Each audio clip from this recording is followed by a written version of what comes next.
Salawat dan salam mari pula senantiasa kita kirimkan kepada junjungan kita Nabi Allah Muhammad sallallahu alaihi wasallam, Nabi terakhir yang diutus oleh Allah Subhanahu wa taala untuk menyempurnakan seluruh ajaran-ajaran sebelumnya. Ajaran yang insya Allah kita jadikan sebagai acuan, sebagai tuntunan, sebagai pedoman dalam meniti hidup dan kehidupan kita di atas dunia ini insya Allah. Selaku khatib, saya juga mengajak kita semua, mari kita tingkatkan takwa kita kepada Allah Subhanahu wa taala. Takwa yang tentunya sebenar-benarnya takwa, yaitu kita jalankan segala apa yang diperintahkan oleh Allah Subhanahu wa taala, dan mari kita tinggalkan segala apa yang dilarang oleh Allah Subhanahu wa taala. Mari kita jadikan konsep takwa yang demikian sebagai bagian dari karakter keseharian kita, sebagai bagian dari diri kita. Kita tingkatkan, kita pertahankan, dan kita laksanakan hingga ajal menjemput kita nanti insyaallah. Bapak-bapak dan saudara-saudaraku sekalian, sidang jamaah Jumat rahimakumullah. Topik yang disiapkan pada kesempatan kali ini adalah terkait menjaga kebersihan diri dan lingkungan. Menjaga kebersihan diri dan lingkungan. Sidang jamaah rahimakumullah, terkait dengan hal ini ada dua kisah yang saya kira sudah sering disampaikan oleh para mubaligh kita, tapi saya memandang bahwa dua kisah ini masih tetap relevan untuk kita angkat, kita ungkap terkait dengan tema atau topik yang disiapkan untuk hari ini. Yang pertama, kisah Ummu Mahjan. Ummu Mahjan adalah seorang perempuan yang tua, seorang perempuan yang sudah sangat tua. Selain tua, kulitnya hitam, dan dalam sejarah kita dapat saksikan Ummu Mahjan ini tidak pernah mengikuti atau berpartisipasi dalam jihad fisabilillah yang dilakoni oleh Rasulullah SAW maupun para sahabatnya. Pekerjaannya biasa-biasa saja, yaitu membersihkan Masjid Nabawi. Hal ini yang membuat Ummu Mahjan ini tidak populer. Jadi dia tidak mendapat tempat sebagai orang yang patut diperhitungkan di kalangan para sahabat. Bahkan sejarah pun kalau kita cermati tidak atau abai dalam merekam siapa nama yang sesungguhnya. Beliau hanya disebut atau dikenal dengan nama Ummu Mahjan. Dia tukang bersih Masjid Nabawi. Jadi sekali lagi, pekerjaannya ini atau kondisinya ini tidak membuat dia direkeng. Dia tidak populer, tidak mendapatkan tempat atau catatan tersendiri di mata atau di kalangan para sahabat. Sebaliknya sidang jamaah rahimakumullah, bagi Nabi sangat peduli dengan apa yang dilakukan oleh Ummu Mahjan. Terbukti suatu ketika Nabi tidak menjumpai Ummu Mahjan di Masjid Nabawi. Lalu Nabi bertanya kepada para sahabat, siapa yang tahu di mana posisi dan kondisi Ummu Mahjan? Para sahabat kemudian mengabarkan bahwa yang ditanyakan itu, ya Rasulullah, Ummu Mahjan sudah meninggal beberapa hari yang lalu. Nabi terperanjat, kaget. Kenapa tidak ada yang memberitahukan saya?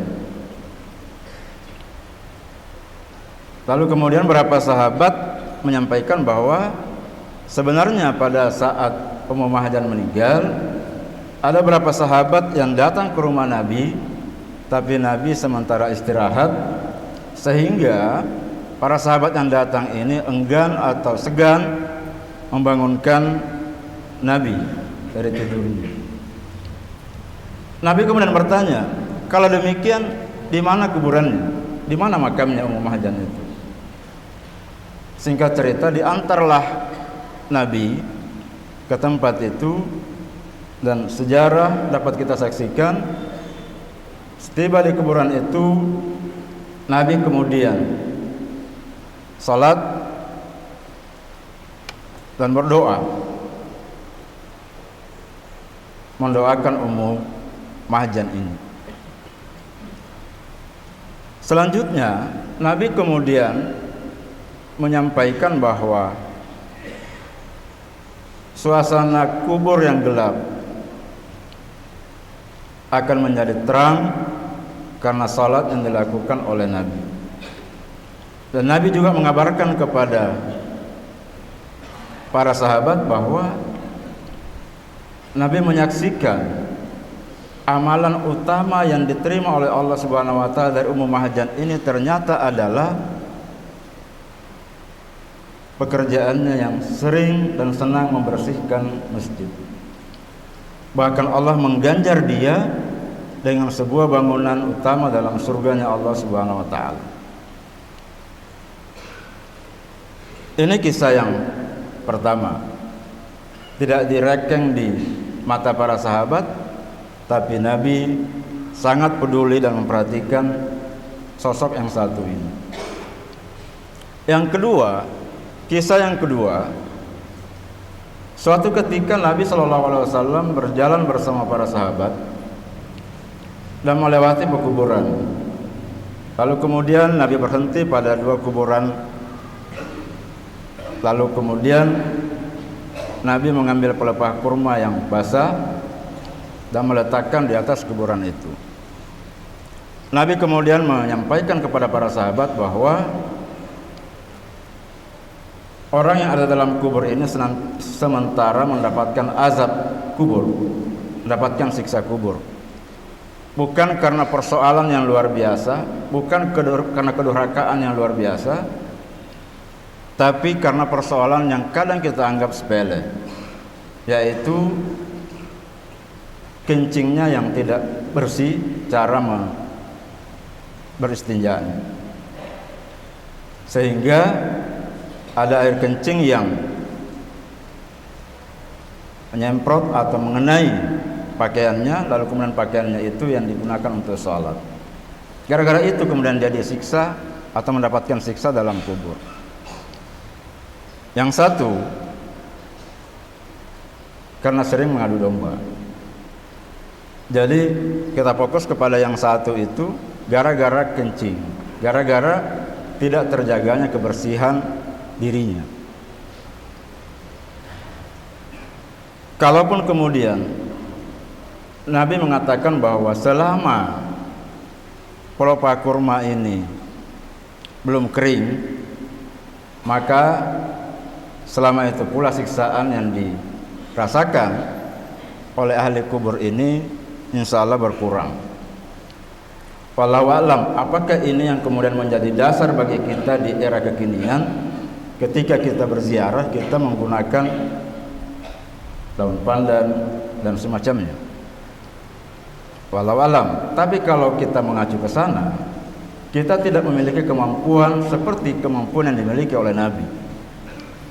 Nabi mengatakan itu karena tahu bahwa yang di dalam ini disiksa atau mendapatkan siksa kubur. Sementara kita tidak tahu, tidak memiliki pengetahuan, tidak diberikan pengetahuan bagaimana kondisi yang bersangkutan di dalam kubur itu. Bapak-bapak dan saudara-saudaraku sekalian, sedang jamaah Jumat rahimakumullah. Terlepas dari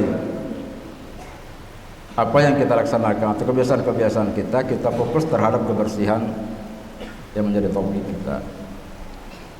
Dari dua kisah ini kita dapat mengambil satu ibrah atau pembelajaran bahwa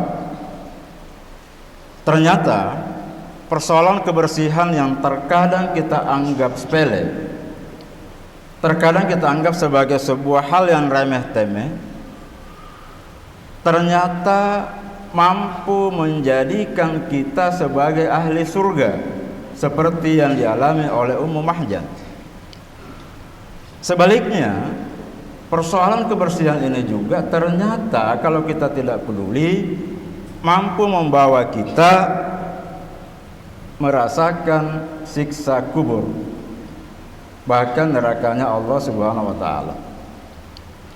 Bapak-bapak dan saudara-saudaraku sekalian, sidang jamaah Jumat rahimakumullah. Nabi sallallahu alaihi wasallam dalam salah satu hadisnya bersabda, at-tuhur syatrul iman. Kebersihan itu, bersuci itu, tahara itu adalah setengah dari iman. Ini sesuatu yang luar biasa, menunjukkan bahwa ini bukan hal sepele. Kemudian dalam hadis yang lain Nabi bersabda, bunyad-din 'alan nazafah.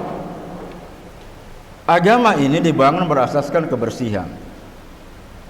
Lalu kemudian dalam firman Allah Subhanahu wa taala dalam surah Al-Baqarah ayat 222 dikemukakan, innallaha yuhibbut tawwabin wa yuhibbul mutatahhirin. Sesungguhnya Allah menyukai orang-orang yang bertaubat dan orang-orang yang membersihkan diri.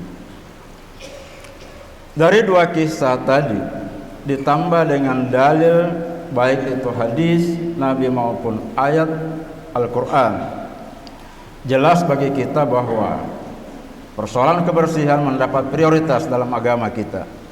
Persoalan kebersihan bukan persoalan sepele. Bayangkan, dia digandengkan dengan persoalan iman, dia digandengkan dengan persoalan taubat kepada Allah Subhanahu wa taala. Olehnya itu sidang jamaah rahimakumullah, mari momentum Syawalan ini kita kembali memperhatikan persoalan-persoalan yang terkadang kita anggap sepele. Mari kita perhatikan kebersihan diri kita, kebersihan rumah tangga kita, kebersihan lingkungan sosial kita, kebersihan masyarakat kampung kita, dan terlebih lagi kebersihan hati kita. Barakallahu li wa lakum fil Qur'anil Karim wa nafa'ni wa iyyakum bima fihi minal ayati wa dzikril hakim. Wa taqabbal minna wa minkum tilawatahu innahu huwas samiul alim.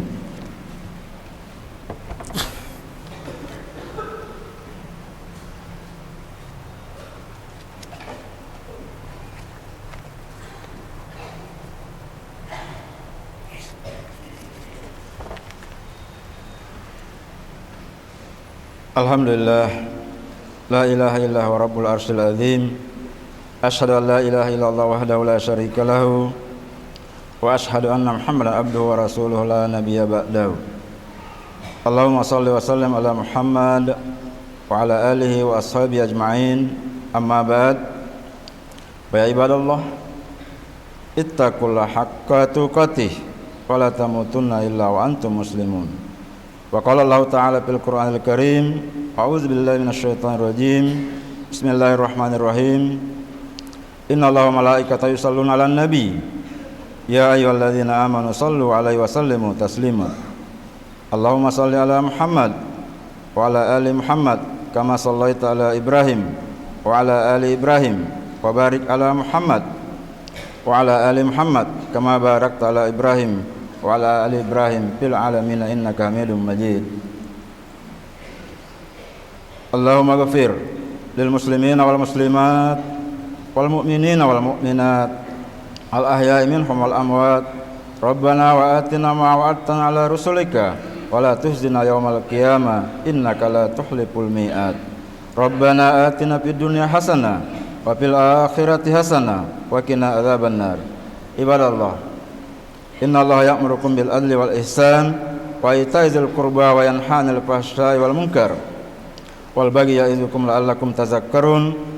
Wazkurullahal azima yazkurkum wad'uhu yastajib lakum wa la dzikrullahi akbar. Aqim shalah.